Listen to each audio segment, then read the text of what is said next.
Hey everyone. Long time no video. I think my last video might have been a month and a half ago, 5 or 6 weeks ago. I'm not sure, right around the time of the 4th of July. And I have been getting comics like crazy. I've been thinking about doing comic book thoughts videos, but then having the opportunity to do so fall through a lot. Also some vlog ideas, sleepy vlog ideas that I may or may not be able to do in the future. So I apologize for talking about all this stuff I couldn't do, but there you go. It's a semi-hot day, so I'm back to the old apricot ale. I'm very fruity. So I picked up my comic books today. It's Wednesday, and let's see what I got. I have a feeling there's probably stuff that I meant to get today that I didn't. My shop just, problems are arising. Batman 29. I've already read to 28. It's the War of Jokes and Riddles. I thought I read 25, 26, and 27. Have I already read 28? I must have. Part 4, is that counting the interlude? I've got to check on that. Okay. Oh, this looks beautiful. I thought one of these Kirby Celebration books was going to be drawn by Steve Rude, but I guess I was looking through stuff and I don't see Steve Rude mentioned anywhere anymore. This one is written by Dan Jurgens and drawn by John Bogdanove. I think he was an old 90s Superman artist, but he's clearly drawing in a very Kirby style here, which might or might not be a good thing. We'll see as we read it. I could not get through the Newsboy Legion one by Howard Chaykin. Maybe I'll give it another try. And the New Gods one by Shane Davis, an artist I barely know anything about, was just kind of okay. So we'll see if this is better. I'm getting them all anyway. I got Spy Seal, which is now a famous book for the author complaining in public that his sales were really bad. I hope it's good, and I hope his sales go up. Claudia and Rex, a supposedly kids comic that I so far haven't read with my daughter. We'll see if that changes. In fact, I have to finish reading the first issue, but there was a few things in it that, since my daughter's squeamish, I thought she might not like. So I'm not rushing to read that with her. This is a really cool Superman cover. Is it by... No. It is not by the writers that we've come to expect. It's by someone named Keith Champagne. I was saying, is it by, or going to say, is it by Tomasi and Gleason? And it's not. Are they off the book? Were their last 2 issues a big fagul, or whatever that, I don't even know what that word means, to the editors who were dropping them off the book? I don't know, because those last 2 issues were horrible. But I am on the verge. I was going to drop Action, but then the last issue got kind of better, so I decided to keep it for now. I nearly pushed the button and dropped Superman, despite all the great old issues, because the recent issues were so, for me, unreadable. I skimmed it in the end. And I'm not a person who likes to skim comics. I like to really read them. This is a really cool cover. I really liked the Divinity miniseries with their really thick covers. Whoa, this is a much thicker cover than a Marvel or DC, but it's not that cardboard stock kind of cover. But the art on the inside looks amazing. I think it's the artist who did the first 3 issues of the recent Exo Man of War series that was so amazing. It has this kind of painted effect. What's the artist's name? Renato Guedes. Yeah, so anything he's drawing is at least going to be good to look at. Wonder Woman, I'm still getting Wonder Woman. I'm still way behind on reading my Wonder Woman. I think I never finished reading the Rucka Run. I want to go back and read the whole Rucka Run, which is rather daunting at the moment. So I've been meaning to just skip ahead and read these 3 issues that are filler by Shea Fontana, the DC Superhero Girls writer, creator, person. Curse words. I'm really psyched for this. The last curse words I read was really good. American Gods this is going to be the 3rd issue that I haven't read yet. They're kind of piling up. I love the covers. Hopefully it's getting better. Super stoked for Aquaman. Great writing and great art in the last few issues. And it's still the same artist, so that's good. Still the same writer, I hope. Yep, Abnett. So this should be fun stuff. And always good, Kaiju Max. This was kind of my #1 series last year, I guess. The first issue of this 3rd season was good, but there was 1 or 2 points that kind of threw me out of it in a way that Kaiju Max had never done before. But it would have to go way down before I stopped getting it. But that was a little disconcerting that I didn't love it as much as I have in the past. But that was just 1 issue. Okay, this is a really thick one, and this is one of the results of me ordering out of previews, something I would not have known existed. I thought I'd give it a try, a Hercules book by creators I've never heard of. Are they bringing Hercules into the future? But I also didn't realize when I ordered it that it would be a $6 book. It is a lot thicker. So we'll see how that goes. I think it's just a limited series, but it doesn't say here. It's from Titan. Does Titan normally do these more expensive books? I also wonder, sometimes Titan's books are translations of European ones, and the only bad thing there is European books don't really fit the American-sized comic book page that well. Then the print looks too small, and I don't know. This kind of looks like it might be a European comic book, a European graphic novel rejiggered into a comic book for the American audience. So while I've been away from YouTube, I've not been away from amassing more books. I'll show you the ones. Oh, another thing that my comic book guy stuck in my, he's still very nice and I really like him. I just think sometimes there's problems with ordering that are maybe a little more than he can keep track of. But he stuck this Sword Quest. Is this an old DC comic that I've never heard of? Is it based on a video game? Wow, looks like George Perez art. So it's one of those ash can size comics. I don't know. It says Atari on the back, so it's based on an Atari game. And Atari Force, which is drawn by Ross Andrew. Interesting. So I should have asked him where these came from and what they were just in my bag for free. And last week he gave me these tiny mini DC Bronze or Silver Age comics. They just have a few panels from the original comic, I think.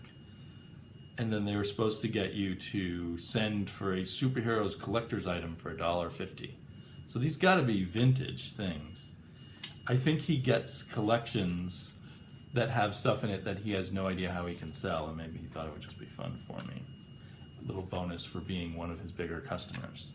That's a nice thing about going to this much smaller shop, is I'm kind of a big deal there. Not really in that sense, but I think I am a valued customer because I am probably someone who, on a weekly guaranteed basis, spends quite a lot of money there. The store I was at before was huge and probably had 500 people doing pull boxes. They were friendly enough, but I was less important there.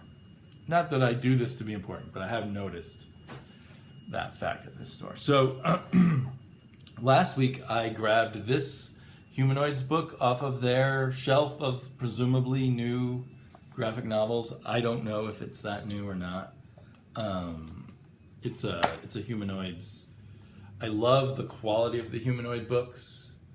I'm still in the middle of reading the last one I bought, which was this kind of H.P. Lovecraft-esque, or take on H.P. Lovecraft kind of stuff. What's going on there? Oh, I thought there was something wrong with the binding, but it's just the ribbon that helps you keep your place.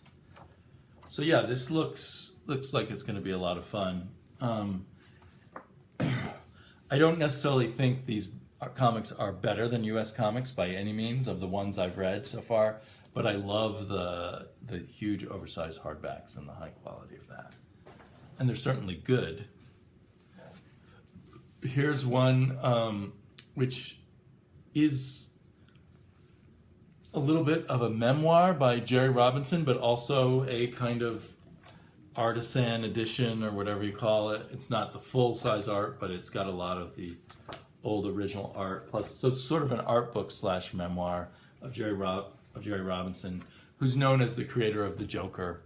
But he was the artist, I believe artist, maybe writer, I think artist on a lot of the Golden Age Batman. Maybe some of the Silver Age too, I'm not sure. But it was always signed Bob Kane.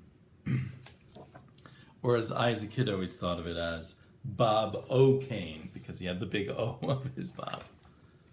Let's see if this one's signed. Oh, he used a lot of whiteout.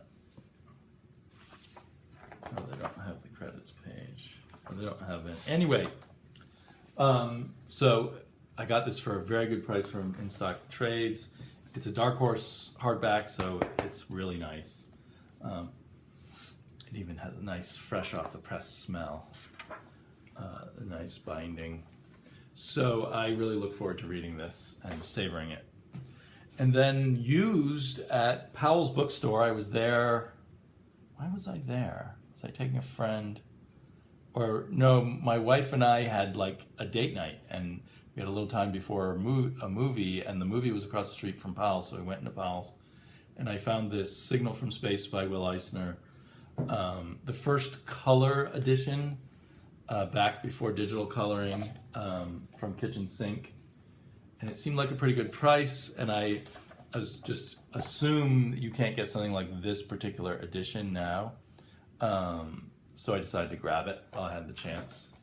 I read Signal from Space as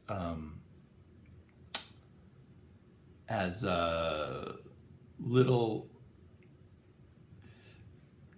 excerpts or whatever you call it in the Spirit magazine at some point. I don't think I read the whole story though. I might have missed the beginning.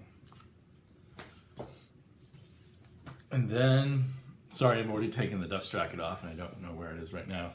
I got a second Captain America omnibus. The first omnibus, I think I had it the last time I did a video. Was all Jack Kirby and Jim Steranko, and this one is mostly Gene Colan and a good bit of really nice John Romita Sr. doing the artwork. And I think a good chunk of it is still written by Stan Lee, and then Gary Fredericks takes over. I never really liked his writing much. And I think the Steve Englehart days would be in a third omnibus if they do a third one. But anyway, this is really cool. There was a really nice introduction in it by Gene Colan talking about working with Stan Lee, which, at least for the sake of the introduction, he thought was a very exciting, very good experience. He felt Stan Lee was very forgiving of his, like if he wanted to just draw a fight scene, Stan Lee insisted there had to be a fight scene in every issue. But if he wanted to just throw in a 6-page car chase instead of a 2-page car chase, Stan Lee would say, oh boy, but then go ahead and accept it. Okay, and then most recently this was super discounted, like 60% off on In Stock Trades, volume 1 of the Monsters omnibus, which I think what they've done is they've only reprinted the Jack Kirby monster stories all together. I don't know if the next volume is still all Jack Kirby or if they go back and do all the Ditko ones. And of course there were ones by other people that were neither Ditko nor Jack Kirby. This stuff, the art in here is amazing. It is amazing. I think it's a little better than some of his early 60s superhero stuff before he really got into the groove of that. I think maybe there was a period after the Fantastic Four came out, once the superheroes started booming, because the first few issues of Fantastic Four have awesome art. But once the superhero thing got booming and he was doing Avengers, he was doing X-Men, he was doing Fantastic Four, he was doing a bunch of other stuff, I think for a while his superhero work was a little less intense, but then he ramped it back up. I never stopped loving Kirby. It just keeps going on and on and on. Speaking of which, my biggest purchase, but relative to the size of this, was, I think it cost me, did it cost me $100 or $110? I decided to grab it right away, even though I bought too much stuff, because I thought I'm not going to get it at this price again. I wondered if In Stock Trade discounted it too much. It is the second Jack Kirby, artist edition, but this one features the larger size art from earlier on. I think the first one they put out featured once the art had been shrunk down a bit, so this is one of those really ginormous ones. And it's just amazing. It's too hard to even really show you guys. I put pictures of it up on Twitter. You should follow me on Twitter if you're curious about what I'm reading, what I'm buying. Even when I don't have time for videos, I usually make a few comments on what I'm reading, and I show things like this that I bought. This is weightlifting. There is a fold-out page or two in here that I think includes like a Mary Marvel Marching Society drawing that he did and stuff. So anyway, this is awesome. Maybe I can do some videos on more of my artist editions, more closer look at some of my artist editions. I think I showed the one, the Forever People one I got a month and a half ago. A little further back than that, I got, again, at an amazing discount, I just had to get it, a Herb Trimp Hulk one. That is incredible too. So anyway, I gotta go pack for my vacation to Maine. I will talk to you again later. Bye-bye.